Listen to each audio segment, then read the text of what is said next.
All right, so first play we're going to look at, 2nd and 2, one of the Patriots' first offensive plays.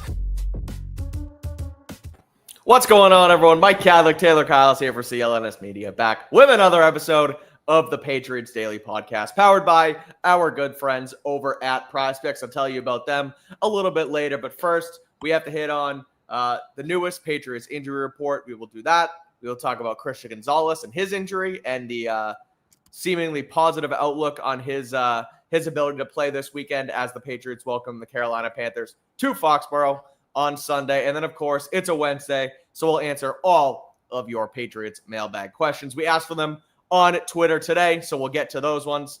Those are already loaded up, but if you have any more topics or questions as you watch live, as you know, please throw them in the chat. We will get to as many as possible and perhaps save some for Friday's Discord, which realized we missed last week because we were at the Edelman thing. So apologies, guys, for that. Any members here or anyone who's not a member just comes to listen. We'll be back on Discord this Friday, and we will get to any leftover Patriots questions here. But Taylor, the big news of the day in Patriots land is that Christian Gonzalez sounds like he is gearing up to finally get on the field for the Patriots this weekend. Mike Vrabel spoke before practice today, was asked about the outlook for Gonzo. He said that the plan is to get him ramped up and ready to play. And while being coy in the locker room like he normally is, Christian Gonzalez was asked if he's going to play, and he said, "I'm excited." So also pushed back on a narrative that he didn't want to play last weekend, and that essentially it was a team decision to try and hold him back here. So full go for Gonzo. We'll get to the rest of the injury report in just a second, but wanted to get your thoughts quickly off the top. What it means for who is the Patriots' best player, Christian Gonzalez, seemingly on the cusp of finally getting into regular season action this year. I mean, it's huge because we talked about it last night in our game recap show. Sorry, that was a day late, by the way. But I did think that one of the defense's biggest issues that they still haven't fixed were like the tackling, largely in that game from Robert Spillane was fixed. Christian Ellis didn't fix his tackling. He got benched, and the tackling overall did look better. But really, it's just been the fact that like Alex Austin has been put in positions you really don't want him in, where he's covering Jalen Waddle, he's covering Tyreek Hill, he's covering Darnell Washington. Like, these are not good matchups for a guy who is competitive and has his skills, but is more of a spot starter and has his limitations. You put Gonzo in there, and now you're back to dictating terms in the secondary, where now Carlton Davis can be in even better positions than he's been in. Marcus Jones doesn't have to like bump outside. He can really stick to receivers that fit his skill set better, although I thought he was a great matchup for Calvin Austin. I don't know what that last touchdown was, but generally Marcus Jones is someone who does his job. Yep. So it's huge. And when you're talking about a Ted McMillan, like, I think Ted could be competitive with Carlton Davis, but I don't think Ted can be competitive with Gonzo unless Bryce is putting that thing on like the shelf above the top shelf, which I guess technically wouldn't make it the top shelf. But unless you're getting those kinds of throws, like Christian Gonzalez, there's just not enough explosiveness in Ted's game for Gonzo to be overly concerned. And more than anything, I am fine with the fact that they waited. Mike Vrabel kind of fell on the sword and said, hey, it was because of me. I didn't want to put him out there, with the reasoning being pretty much to protect the player. And that's important because these hamstring, we've already seen it with Jalen Johnson. Like, these can turn into much bigger problems if you rush guys back out there. Gonzo hadn't practiced since the early spring and hadn't obviously played in a game. So I am more than okay with the cautious approach. He still is coming back earlier than he would have if you had placed him on IR. Right. So really, this was the benchmark I was looking for, was that 4-week window to see if they not made a mistake, but more so that would kind of tell, sorry to cut you off, but that would have been able to tell like setback versus just kind of taking a long time. Because if you thought 4 weeks ago he wouldn't have been ready, you would have threw him on IR, where now it's like, okay, he is back before that 4-game IR window. So exactly. And I think so you get him back before then, and you're hoping that he's just in a better position to stay healthy. That's really just the biggest thing. So I don't mind. Again, in last week's game, it's hard to say it didn't make a difference because you could go to the DPI and say that maybe Gonzo wouldn't have been quite as aggressive and drawn that flag and put it in the referee's hands. So yeah, I can't necessarily say it wouldn't have made a difference last week, but like Carlton Davis did his job. We know that flag was BS. The touchdown to DK was pretty much perfect. So you kind of got away with it in a couple games, and you probably could have gotten away with it again this week, to be honest, like I mentioned, but still, as you continue in the schedule, these receiving cores are going to get tougher, and having a guy like Gonzo is going to be a huge benefit to complement what's been a very impressive performance so far from the defensive line and from Robert Spillane. And it's always hard to pinpoint, what was the reason you lost the game, because, there's the butterfly effect in football.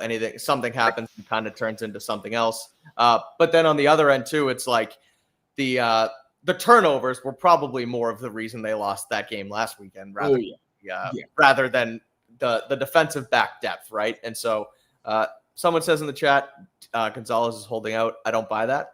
Not for 1 second. He can't get paid for another year anyway. He has no leverage. It doesn't. Yeah, right. He has no leverage because he still has to play another year, and he's a first-round pick. They can slap him with a fifth-year option if they want to. There's zero incentive right now for Gonzo to hold out. Also, and I understand, like, people aren't in the locker room with us all the time, and don't have quite as much access. But like, Gonzo's a football nut, and what we've heard from him, or like he's been active, he's been at practices and things. He wants to play. I do not think that he is in the mindset of like, you're going to pay me now when again. Right. He has no leverage. So that is so ridiculous. I understand he's a star player, and you don't talk about a star player for a long time. Some outlets are going to try to find storylines because it's boring to say he's got a hamstring. Hamstrings are tricky. There is not a set timeline. And if something happened behind the scenes, maybe we'll figure it out and it'll come out. I don't know. But this idea of him holding out doesn't make any sense at all. We just need to squash it because that's no offense to you, TJ Pinder, but the idea. Yeah. No, TJ makes another point in the chat here too, that he's missed the same amount of games he's played in so far. And that's a true point with Gonzo too, where he has been injured a lot. So yes, he's a great player when he's out there. I don't put the injury prone tag on him, but it's happened, multiple times where he's missed a lot of games. So he's going to want to be out there to prove that he can actually play and get paid, right? Like there's a full season, second team all pro. Like I'm fully on the Gonzo train here. He's one of the best cornerbacks in football, but you do need to show that you can stay healthy consistently in order to warrant getting a massive payday. So from that standpoint, he's probably better off getting out there and playing good football, not even great football, to make sure that he can get paid rather than sitting behind the scenes and waiting to get paid for production that he hasn't necessarily put out there. So we also all know he's capable of being a first team all pro. Right. He's going to be the highest paid corner whenever he gets his contract. That's not really a question, but it's going to come down to guarantees, and you can ask for some better guarantees if you are a first team all pro coming off being a second team all pro. So 100%. He's still got plenty to prove. His game is not perfect. We all know he's very good. So no, this is not a holdout. 100%. The first question in the mailbag was, what is the earliest we get Gonzo back? The answer to that is this Sunday is the earliest. Hopefully that is the case. And it sounds like they're on the right track there. So we'll quickly go through today. Actually, quickly again on Gonzo, as far as the injury report goes on the other side of their opponents this week, Xavier Legette, Ted McMillan, Hunter Renfrow, and Jatavian Sanders, tight end, all did not practice today. So now Hunter Renfrow says not injury-related personal, so it could have just been a rest day or, something else going on. So, I think Renfro's healthy. Oh, but guess who Renfrow is at practice? Chisholm. Yeah, obviously. So funny. Yeah. That is good. But yeah, Legette was out with a hamstring last week. Ted hurt his calf last week, did not practice. So, I wonder if he's out there. I mean, I'm sure he'll be out there, but could not be 100%. So they might ask him to tough it out because, dude, this reminds me of when the Broncos had to put a wide receiver at quarterback. It's like, who's playing then? Because you don't have Legette Coker's on injured reserve. Right. I'm sorry, Renfrow doesn't really scare me with Marcus Jones. Now he's very savvy. I'm sure he'll make a play or two. But like, damn, man, that's really rough if they don't have Ted. 100%. So on the Patriots side, the injury report is as follows. 2 did not participate today. Kayvon Chason with a knee, Jared Wilson with an ankle and a knee. Limited Barmore as they work him back. Not shocking. And then Christian Gonzalez with the hamstring. And then 5 players listed as full participants with designations. Carlton Davis with the Achilles, Hunter Henry with the knee, Mac Hollins with a hand, Anthony Jennings with a hamstring, and Marte Mapu with a neck. So when guys are full participants on a Wednesday, thank you, Taylor. When guys are full participants on a Wednesday, that tells me that they're healthy, dealing with something, getting some sort of treatment, but everything's all well and good. So I don't look too far into those guys. The other ones here, Gonzalez and Barmore, we knew that those were coming, so it's not too crazy. The ones that are concerning, Jared Wilson out with the ankle and the knee, like I said, and then Chason with the knee as well. So your thoughts on the potential of missing those 2 guys as the week continues on, what do you make of it? How do they deal with it if those guys can't play this coming week? So Jared Wilson, and I think we know what happened on that one. There was a run play where he got rolled up on and looked like he was in pain. I asked him after the game if he was all right. He was like, yeah, it's just football. Mm-hmm. But, yeah, it's true. That's football. And these guys are gladiators, but your body's going to do what your body's going to do. So if he doesn't go, probably going to be Ben Brown. We know that they were rotating. It makes the most sense now that Ben Brown has shown he has center and left guard versatility. And as much as I like Caden Wallace, and I'm sure he's growing behind the scenes, I'm just not sure if he's at a position. Like, he hasn't been active, so I'm not sure if that's just a numbers game or if he is still very much in the developmental stage and not someone who can necessarily throw out there right now. Caleb Chason, man, that'd be really disappointing because we talked about him every week. He makes plays against the run. He makes plays as a pass rusher, and he's got to get the penalties out of the way, but he's a good player. Keon White was already rotating last week. Anthony Jennings, those two were going to be in the mix. Jennings plays more as a rotational guy with Harold Landry because they really like to line up at the point of attack. So I think Keon would probably see more of a snap share. Also, look at that. Nelson, great point. Elijah Ponder wasn't active last week because you had Keon White and Anthony Jennings. Right. Yeah, Elijah Ponder might play, and he's really going to have to be better on special teams to earn that role. He wasn't nearly as consistent as he was in the preseason. And look, none of the rookies almost are as consistent as they were in the preseason, so not to dog him. But this would be an opportunity for him maybe to get back in that game day lineup and show that he deserves a spot, but you also got to do that in practice. Caleb Chason probably going to mean more of Keon White and some Elijah Ponder. Jared Wilson, I'm expecting Ben Brown, which is tough because we've talked about how the run game needs to improve.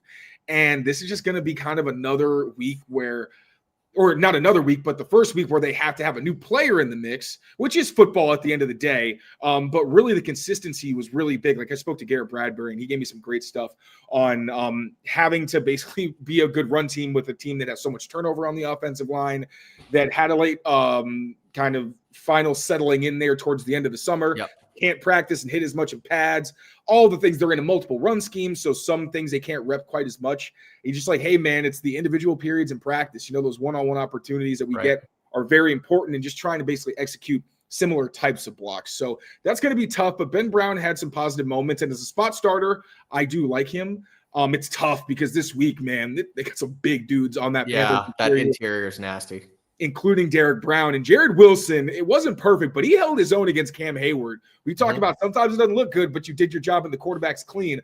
A lot of times where he got walked back, but was able to either strain just long enough or kind of create some leverage to steer guys out of the way. So disappointing because I really like what I've seen from Jared Wilson, especially as a pass protector. But that's why Ben Brown's on the roster. Now he's going to earn his spot.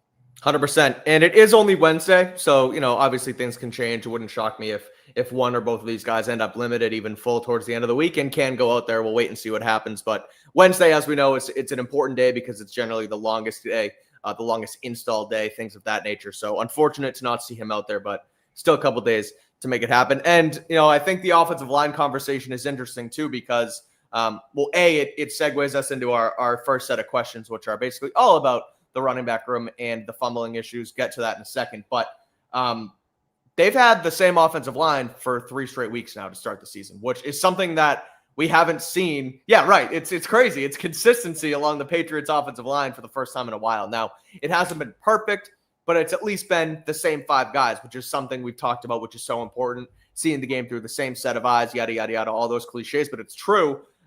So this would be the first hiccup, but I think that when we talk about the depth that, swing tackle, the depth that interior, that interior swing guy who can play center guard, what have you, and Ben Brown, I think they're okay for a spot start with a guy like that, as you said. Same with a Vidarian Lowe or a Marcus Bryant on the opposite end. But for now, we'll see if they can stay out there and Jared Wilson can get healthy and play this week. But if not, like you said, could be Ben Brown. And we'll see if they can be okay. But we'll get into the mailbag here. And the first set of questions is all about the running back room and a couple of rookies. So we'll kind of start with that, and we'll talk about what happens with the fumbling issues. The first question here, Taylor, is from Pat's Planet Media. Would you consider activating Terrell Jennings this week? That would involve a 4th running back on the active roster. Whether they deactivate somebody else, if it's a true benching for Ramondre, I don't necessarily see that happening. But if it were you, do you think it would be smart to at least give them a fourth option if all goes to hell this week? I feel like that might be a little extreme. Okay. After one game, I do want to say that. Mm-hmm. And especially considering Mike Vrabel keeps insisting that they need to protect the guy with the football. Now, part of that is him protecting the guy with the football and not, necessarily. And I think he's a very aware guy. I think he knows that Ramondre has been getting slammed. I mean, he was getting questions in the summer when Ramondre wasn't even fumbling. So very aware of the history there. And I think he wants to just get some of that pressure off Ramondre because it doesn't help, right? It doesn't help when we crowd him in the locker room and when Vrabel's getting questions about it every time he's available. We're doing our jobs. But again, it creates this environment where it's like it's just not helpful for him to keep harping on it. And he's right, because when you actually look at all of the fumbles, so Ramondre's first fumble, right? He gets through a hole. Mike Nwenu can't make his second level block. You can see Ramondre has the ball in the opposite hand away from the defender and is trying to cut the guy's hand down to break a tackle. But the great play by the linebacker, he wraps around and punches it out in the other side, and then the ball comes out. So if the second level block is made, Ramondre gets sprung and he probably has a big play. Right. Instead, as he's trying to break a tackle in a way that, I'm not a coach, so I don't know if Tony Dews would say in that situation more like, yeah, you got to have two hands. I'd rather you protect it than try to break that tackle. But also, he's breaking tackles all the time, and especially on the second one where I don't know if they could have checked out of it or not, but the Patriots ran into a 9-man box when they had 7 blockers. The play was dead on arrival. You had a safety come in unblocked, and then Mike Nwenu missed his block. So Ramondre actually had to make 2 people miss in the backfield, actually got past the line of scrimmage. Cam Hayward came from 3 gaps over and punched the ball out. Yeah. While I think Ramondre was trying to reach out. He probably would have been a little bit short. And look, he absolutely probably could have protected, he could have because he fumbled. He could have protected the ball better. But that's a play where you just break 2 tackles. You're that close to the goal line. You don't even see anybody. No, get across. He thinks he's fine. And then this guy comes over from the other side and punches the ball out. Again, I'm sure there's coaching points. I'm sure there's things he can do better. Those are tough positions to be in. And then Antonio Gibson's, where he's trying to hit the hole. Jabril Peppers flies in because I don't know if Mac Hollins is trying to give him somewhere to bounce or not, but it wasn't a competitive rep for Mac Hollins. Jabril Peppers flies in. It was hard to see exactly. I think Antonio Gibson had 2 hands on the ball. Peppers literally just put his helmet directly on it.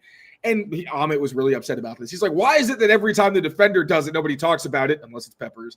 And whenever the offensive player fumbles, it gets talked about. And it really is just however you want to flip the narrative, right? Right. Because, Peppers made a phenomenal play. They teach you to put your helmet on the ball because it's very hard to hang on to because it's a big, hard object with force coming at you. Yep. And he gets popped out because of a missed block. So now I've kind of gone on a rant after just getting the Terrell Jennings question, but I think that they will probably give these guys one more opportunity. And also the odds that both of your veteran running backs fumble again in a game, I don't want to say they're none because we've seen it happen even last year with Mondre and Antonio Gibson. But again, the blockers have to execute their jobs so that you're not putting the ball carrier in positions where they have to think about protecting it all the time rather than doing what they do and trying to make plays. And then obviously when they see contact coming, maybe more consistently protecting it. They can do better, but blockers have to do their job. So I don't think this is a Terrell Jennings week, but if one of those guys, or God forbid, both fumbles again, that's where you just have to be like, hey, man, that's 2 games in a row. You're putting me in a tough spot. I have to have some kind of depth because we can't have Travion Henderson pounding the pill again. I think the NFL game is really fast for him right now. Yeah. It doesn't feel like he's setting up blocks as well as he maybe did in college. It feels like sometimes he's rushing to gaps. Or really not seeing the field very well. And I'm not a running. I always like to give these caveats. I'm not a running back. Running back is honestly a tougher position to evaluate than I think people realize. I can't tell you how many times I tweeted something out and someone smarter than me is like, he didn't. I don't know about that. Yeah. So I try to kind of, be understanding when it comes to reads and all that. But I'm not the only person who said this. I think it is an issue. So yeah, you can't rely on Travion Henderson. 1, because of his size. 2, because he's coming along as well. So yeah, 1 more week, but if it continues to be a problem, then I think Terrell Jennings or maybe a veteran street signing or somebody like that who they're familiar with is probably going to get some opportunities to get into the mix. So all 3 next questions, I'm trying to be the host and segue from what you said into the next one, but all 3 kind of have to do with it. So let me regurgitate I ran. Yeah, no, you did good. They're three good setups. I'll kind of do them all in one here in a second. But just quickly on the protecting the guy with the football and Vrabel kind of putting that, on the offensive line as well. You made a good point that I didn't even really think of until you just said it there was, some of it could be on the quarterback too. Now, because you don't know if Drake had the ability to check out of a play, check into a pass, or change things or switch protections, whatever. But if you have a 9-man box against 6 or 7 defenders, you're automatically running a play that's not going to work. And they've talked about in this offense, there should be answers for everything, and you don't want to run a play just because it's called. And that's some of like the no huddle spread quick game offense that has kind of evolved into the NFL. A lot of that is it doesn't matter what you're lined up in. We're going to run the play anyway. We're just, we're faster than you. We're in better shape, whatever. This offense is predicated on having the right play design for the defense. So it could be on Drake as well, at least in that instance, to check out or check in or what have you. Again, we don't know. I don't know if there was an ability, but that's an interesting. I'll try to ask him tomorrow. Yeah. But a couple ones there. You did mention a street signing. Someone did ask about JaMycal Hasty. He was a pretty good player in the preseason. He was one of their last cuts who, I forget we had him on or off the roster in one of our things, but I remember we talked about him quite a bit because he was kind of that 54th player. Would you consider bringing a Hasty as a little bit of a backup plan here as well? Absolutely. I don't love his running style, to be honest. It's kind of like Travion Henderson where there's some all gas, no brakes. Mm-hmm. He's a little bit bouncy. I would prefer, and again, especially if they need special teams help, which Mark Robinson, they got poached twice. Yeah, twice in the past 2 days, which was crazy. They lost Mark Robinson to the Jets because they lost, I believe, Quincy Williams. Yep. And then Thayer Munford. Who poached him? Was it the Bengals? The Browns, because DeJuan Jones is out for the year. Right. Yes, thank you. So they might need special teams help. I could see JaMycal Hasty maybe being somebody they look at. But honestly, I should pull up some free agent running backs. But I would like more of a bruiser, honestly, if you're talking about Ramondre not playing. Because Ramondre can still be your third down back. He can still be picking up the blitz. He can still be the check down option. Like, I don't think Ramondre will ever just not be in a game plan. He really is too valuable. And I've been saying it for years that he is one of the best pass protecting backs in the league. Mike Vrabel has consistently mentioned that and that is an elite skill for him. And we've seen he's not just the check down guy. He can also come out of the backfield and do the things you're hoping Travion Henderson can do, but you have to be able to trust him in a wider capacity. So anyway, free agent running backs right now, 2025 free agents. Thank you, Spot Track. Milton Williams is not a free agent or a running back. Let's fix that. Running backs, restricted free agents. I feel like there's probably not a ton. And if there are, they're old. Like Zeke retired, Fournette retired. Those are the ones that always come to mind. The Pats always brought them in for workouts. Yeah, Rico. Yeah, I don't even really know. Yeah, Rico Dowdle, is he? Yeah, no. Not even, like, a lot of these guys are signed. So this is not a very helpful. Spot Track, no offense if you work for Spot Track, but you all really piss me off sometimes. Websites. It's all right. I do think that the answer would be Hasty if they do want to go on the outside, because we saw how quickly they were able to, snatch him up this summer. Everyone was saying that he was living in the lighthouse, or he's still had his stuff in the hotel from the last time. So if they wanted, love me some JaMycal Hasty. Yeah, if they want to do it, I could see it, especially with the special teams element you mentioned. But I think they'll probably still stick with their 3 guys and then Jennings if they want to. But you also mentioned the Travion Henderson aspect of this, and at Real Chris Henry asks, thoughts on the Pats not giving more reps to Henderson, and he throws Kyle Williams in there as well. I think there's another Kyle Williams question later on. No, there's not. So we can loop him in here too. But the end of this question was interesting, and I kind of want to get your thoughts on why you don't think Henderson could be a 3-down back just yet, because that was a topic on postgame. You talked about it. Greg talked about it. You mentioned the size. Is there anything else besides the size that makes you wary about him, playing all 3 downs? Is it just that he's young? You don't want to put tread on the tires. Like, where are you with him being a true bell cow running back right now? I mean, I think, I know the Falcons seem to be experimenting with load management with Bijan Robinson. Yeah. I'm sorry. Running back is one of the most morally repugnant positions to have to play, because if a team is smart, they will use you until they lose you. Yeah, it's the reality. If you're trying to do the load management thing with a good running back, and in some cases, of course, you do need it. Like Travion Henderson, the size matters. I'm sorry. He is someone who genuinely does, to some degree, need load management just so you can maximize him and not, just pound him up the middle. And then it's like, why are you doing that? That's not his strength. he's much more valuable going downfield and outside into space and things like that versus like a Bijan Robinson where it's like, dude, he's built like a tank. Do whatever you want. Like, let Bijan play. But yes, it starts with the size, but also right now it's the pass blocking. Where last week it was too, I think he's getting better.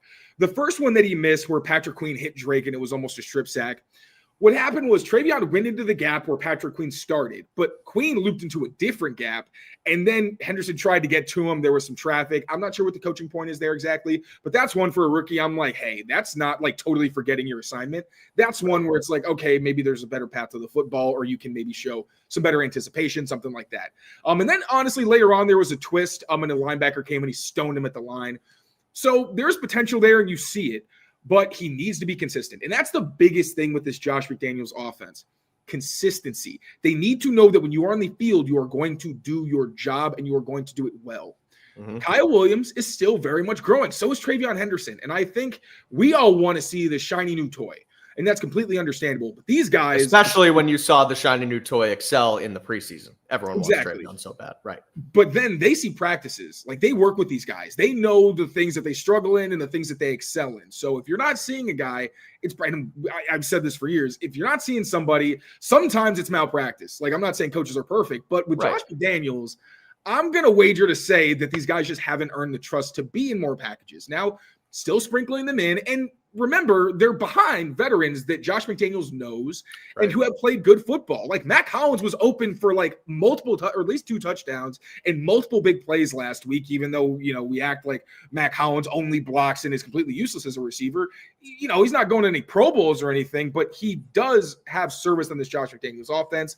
Stephon Diggs is consistent enough that you want him on the field.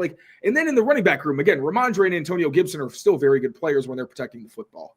Especially in this scheme. So I understand people want to see these rookies, but they've got to earn more opportunities. And I promise you, if they're in practice, like tearing it up on every single rep, Josh and Mike will find ways to get them involved. But for right now, you also have to think about Drake. You have to think about the offensive line and them coming together. Like, what's fair to the entire offense? Totally. For Drake, it's give him guys where he's worked with him for like throughout the summer. Another thing that's very important, like, he hasn't thrown to Kyle Williams a ton. He definitely did in the summer, but even their rapport is still growing. He knows the tight ends. He threw to Diggs a lot. And obviously you could talk about the pop situation and how that hasn't exactly translated. But the point being, there's a level of confidence that people have to have in you. And it's hard for rookies to gain that when they aren't being forced to start. So, and again, there's so many opportunities that have been left on the bone for this offense. It's not like, if they just gave Travion 3 more screens, or if they just had Kyle Williams taking the top off, like, dude, he's getting Hunter Henry open 20 yards downfield.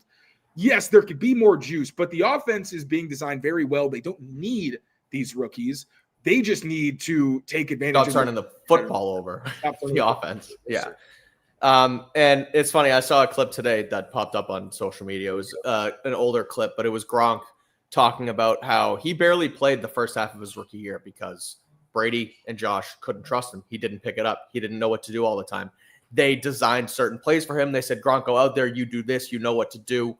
And how he came from an Arizona system that he lined up as the right tight end every single time in the same spot. He did one thing, lined up. And now they ask him to go outside, inside, slot, sniffer, wing, etc. And he was going a million miles a minute. So they only put him out here in certain situations. And then you have to actually do what you're supposed to do after you line up in the right spot.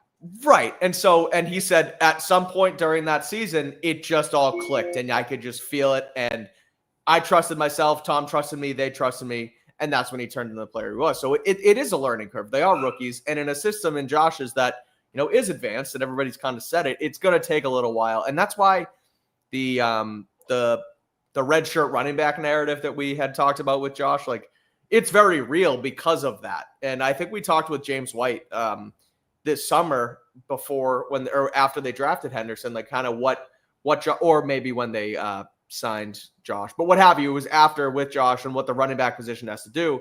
And he told us it's complicated and there's a lot that goes into it as far as protections and things like that. So he'll have his chance. I think they draft him to be, what they want him to be, but also because he's smart and is able to pick it up. So I think it just takes time and Henderson will ultimately be okay. Do you remember the play that Gronk earned Brady's trust on? The Urlacher touchdown, right? Chicken wing. Yeah. Oh, yeah. Yeah, that's right. Gave him the elbow. Yep, totally. He's like, that was when I knew that Brady trusted me. And then another kind of example of that and how the translation from college to the NFL, I'm learning every year how there's little things that can make a big difference when someone's picking up a new scheme. Like Javon Baker lined up on the same side in college on every snap, unless there was a tight end to that side, and then he would just be the number 3 on the other side. Yeah. He was literally lining up in one of 2 places. And in my head, I'm thinking, well, that doesn't matter that much. That matters a lot because that's muscle memory. Like your body and your spatial awareness. You're only seeing the ball from one side. Exactly. And Kyle Williams did move around, but still, like there could be another small thing that's different from when he was in college to the league or big things. And again, I want to emphasize when it's like Lad McConkey, hey, sometimes it's simple. Sometimes the kid is just a baller.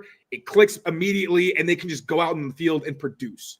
Yep. And also, he was in a position where it's not like there were a whole lot of people above Hunter Renfrow that were keeping snaps from Hunter Renfrow. I'm sorry. Whoa, that was messed up. Lad McConkey exactly taking reps from him. But that is a great point as well, that there are little things and sometimes big things that rookies have to pick up on that we don't know about and that we don't even know to ask about sometimes that are holding them back until they have that Gronk chicken wing moment where things do finally click and then everybody trusts them. Great point. 100%. All right, let's talk about Prize Picks and then we'll empty the rest of the mailbag out here. But first, like I said, I got to tell you guys about our friends over at Prize Picks, the best place to get in on the action every single sports season. As you know, this episode and every episode of Patriots Daily is brought to you by Prize Picks. You and I make decisions every day, but on Prize Picks, being right can get you paid. So don't miss out on any of the excitement this season on Prize Picks, where it's good to be right. It's super simple to play on Prize Picks. All you got to do is pick more or less on 2 to 6 player stat projections. And if you get your picks right,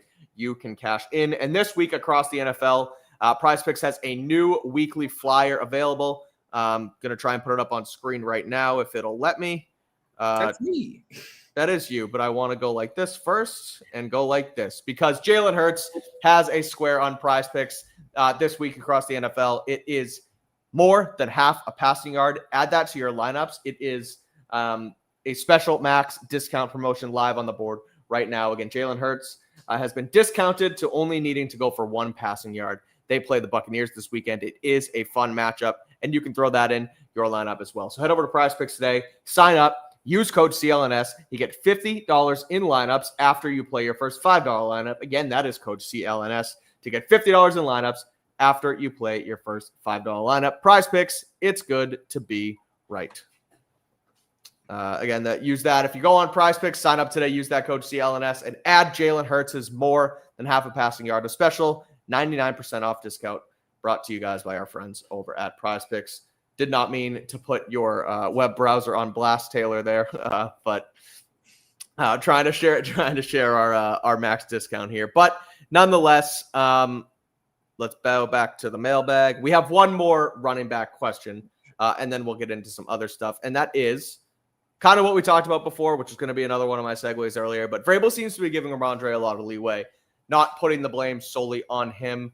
So, like, what's next is basically this question, and that's kind of how I want to word it. Like, how much of a leash should he be given? What happens if he does fumble again? Like, again, running backs fumble. That's football. If it happens in 3, 4, 5 weeks from now, it's different than it happening Sunday. But if Ramondre fumbles on Sunday, like, where do they turn from here? I know you don't maybe want to talk about those situations, but does he have a leash, and how much shit would Vrabel get if they put him out there and he fumbles again? God, this conversation makes me feel so nauseous. Like the thought, if he does fumble, like I think I'm gonna get physically ill, just because it sucks and it's disappointing. Because Mondre is a good dude, and like I hate this situation, but I think it's got to be like a 3-strike policy if it happens in like a very short span. Where like if he fumbles again this week, that leash has got to be very tight. But you can't just not play him. Like you don't have a choice. You really don't. And maybe that's part of that. I mean, the Patriots drafted a running back who doesn't fumble, maybe aren't getting exactly what they were hoping out of him early. But like, you made your bed.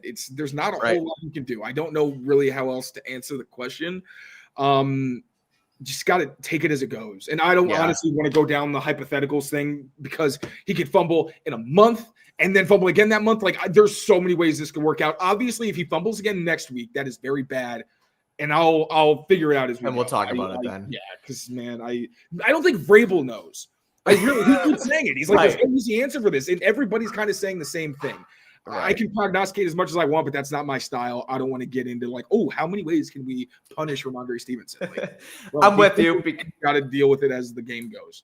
100%, because I look at the whole situation and narrative of Ramondre turning the ball over, and it's like, we talked about it last season, and then we talked about it in the preseason. We asked Vrabel about it. We asked Ramondre about it. And then he had 2 weeks where everything looked good. And it was like, oh, maybe this is fixed.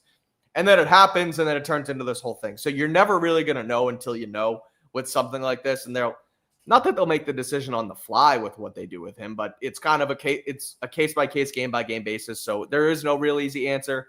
I do think his leash should already be short because of what happened last week and because of what his history is. But until he fumbles again, you just got to hope and pray and let him go out there and play the football he knows how to play and get that cough out of you, Taylor. Liz is cooking and the smoke is getting up here. Oh, that's funny. All right, well, we got a couple more here, and then you can go eat dinner, and I can too. Kate's actually in the kitchen cooking right now. So we'll finish off the mailbag, and we'll go eat some dinner. But enough of these running back questions. Let's get to the linebacker room, Taylor. G. McJenkins asks, this linebacker room has been struggling this season. Now, yesterday on our show, we talked about Robert Spillane and his improvement, but Christian Ellis has been subpar, got benched last week for Jack Gibbons. If and when Tavai comes back for this team, how much would his skill set help and stabilize the group as a whole? I think Tavai would be a very good addition because I don't think you can trust Christian Ellis at this point. Jack Gibbons has been fine. Yeah. That's about all I can say, to be honest. And Marte Mapu, we know I think he could play on early downs, but maybe right now they see him as more of a coverage guy. He's still coming along. This is new defense for him and all that. And we know he did miss a bunch of time anyway. But Tavai, we know he's a good player. If he's well coached and next to, I think, a guy who can be more of that Batman who handles all the green dot stuff, who can, especially with this defensive line where he's going to be more of like a fill player versus with the other Patriots regimes where he's like taking on blocks and having to really kind of take on more of the responsibility in the run game. Like the defensive line is going to wreck shit. He's just going to have to follow the ball carrier, make the tackle, and we know he's good at that. So I think that Tavai, if he meshes well with his defense, and we've only seen so much of him, so it's hard to really say. He's going to be coming off a ton of time without football himself, so Caveats there. But on paper, I think Tavai is exactly what they need on early downs. And then, as we've seen in the past, you take him off and you either replace him with Marte Mapu or some kind of safety. Speaking of safety, where are you at on Kyle Duggar? Michaela, friend of the show, not sure if Michaela's in the comments today, but she asks, can we have Kyle Duggar be more of a playmaker? His snap count, low-key, has been going up, and he's looked pretty good. So where are you at on Duggar? Do you feel like he is improving as his injury gets better? Or are you kind of just let him go in there, in and out, be on the team and let it happen? Or do you think that they should continue to ramp him up and have him be a part of this back end of the Patriots defense?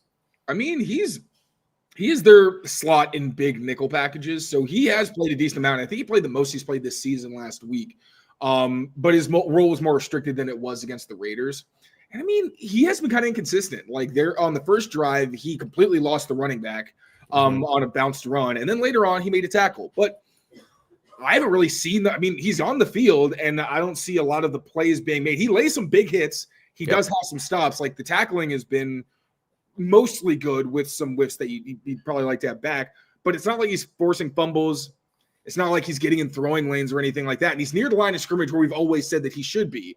So yeah, I mean, I don't know if you necessarily play him more because it's not like Hawkins has been bad. If any, Hawkins is making plays.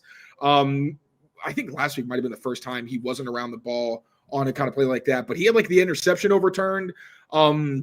Was it a week or 2 weeks ago? So it's not like he's been bad. Greg Woodson, he's going to make his mistakes, but it's just like Jared Wilson and just like Will Campbell. They're going to make mistakes and maybe not be perfect, but as long as there's not like egregious stuff where it's like he cannot be on the field because you're going to get somebody hurt. Like it's not like Woodson's out here getting burned for long touchdowns like we were even seeing last year with Duggar. So I don't know about increasing his snap count necessarily. I think the way he's been used is fine, and I don't necessarily think it's warranted more use considering, again, Craig Woodson is going to be on the field. Jalen Hawkins is the top safety in that room, and they've been together so much. You know, unless they're seeing something behind the scenes that he's getting better, I think that the role that he's in is that slot in big nickel is fine. We got another safety question in here that I don't even necessarily need to ask you as you shake your head, so I'll use that to transition. CJ Gardner-Johnson got released by the Texans this week. It sounds like it was a locker room issue, I guess is maybe the right way to put it. Apparently he wasn't taking accountability. He wasn't taking accountability. He was upset with how they were using him, and the Texans cut bait. They want to build a culture here. That's not what the Patriots want to bring in. I think they're okay at safety without CJ Gardner-Johnson, so we'll get rid of that one. It's like a worse situation than what they had with Jabril, where at least like Jabril wasn't making a fuss or anything. He was, being a pro, but he wasn't happy with his role, and they traded him. So like, what do you want to bring in? Like they're like, remember the Patriots were good and they could basically sign any street free agent they wanted because they could take a chance on him. The Eagles, I saw was reported that reunion is unlikely. I don't know if that's because of depth or what, but like he is a good player. I can't even really say good because I think he really did hurt the Texans defense, and that's why they ultimately made the move. But yeah, I'm talking about this too much. No. All right, one last defensive question here, and then I have one that I want to close out with. I admittedly haven't been able to track this well enough, but did you notice, or have you noticed a difference in how the plays have been called between Zach Ertz, Terrell Williams? Have things changed? I saw Dave Canales mention today. He was asked about the Patriots defense, saying that they don't really do much; they just do it well. Have you noticed? It's a game plan defense, right? Like last week's plan was a little bit more like week one, but like week two was a totally different thing. They played a ton of cover two, almost no man coverage. Like their blitzing versus non-blitzing was totally different. I don't know if maybe he just has a different perspective because he plays Todd Bowles twice a year. Yeah. So if I played Todd Bowles, it's like playing Belichick with Josh Allen. I'm pretty sure. I wish I could ask him this, but I'm pretty sure Josh Allen playing Bill twice a year is why he just became a supercomputer and was very happy with taking checkdowns. Yeah. Bill's whole thing was like, I'm going to throw the kitchen sink at you, coverages that like we never even show anybody just to try to confuse you and force you to make a play downfield that you think is safe. And he was just like, I'm just going to keep taking the easy stuff because you're terrified of me throwing deep against you. So yeah, one, it's very hard to say. Like Terrell Williams obviously he only had one game. Zach had two, so I can't even tell you like, Terrell went away from some of the sillier blitz stuff. I don't know what he exactly. There was no trend line with Terrell Williams and how he was going to call this defense, so it's kind of like I don't even love trends through 3 weeks. Some, if it's fun propaganda, I'll throw it out there. But really, for like more serious stuff and being very critical, I try to avoid it before the fourth game. So this game, I'll buy into trends a little bit more because we'll have that 4-game sample size I always talk about. But you can't compare 2 games to one. That's I'm reading Canales' quote now, and it's on facing the Vrabel's Patriots in general. They don't do a lot. What they do very well. Said it's just clean football. And the first comment is clean football, the team that just turned it over 5 times to lose an outmatched opponent. Talking about the defense. He was talking about the defense. Yeah, I know. So at any rate, just one last thing. We also know once Gonzo's in there, they do want to be very simple. They just want to play man, throw in some cover 2 disguises, and mix up the zones on early downs. But yeah, I'm sorry, that was the last thing. Is they philosophically do want to be simple with like a little bit of complexity mixed in. Yeah. All right, fun one to get us out of here. Back to the offense. If you could only have one Patriots pass catcher on your fantasy football team, who would it be? I know this isn't your mojo, but this was fun. Most points, think stats, think catches, think touchdowns, yards. One Patriots receiver. Who's going to end up being the one that you want on your team for the rest of the season? I want to say Kayshon Boutte, but like I feel like he isn't really been maximized in terms of like Drake throwing to him. Not necessarily his fault. Usually I think his decision-making is fine. Diggs? I feel like I'm going with Diggs. I'll say Diggs is the most. If you want player, pass catcher Hunter Henry. Hunter Henry for sure. Oh, okay. Yeah, That's pass catcher. Yeah, definitely Hunter Henry. It's not for that. It's not really close. Yeah.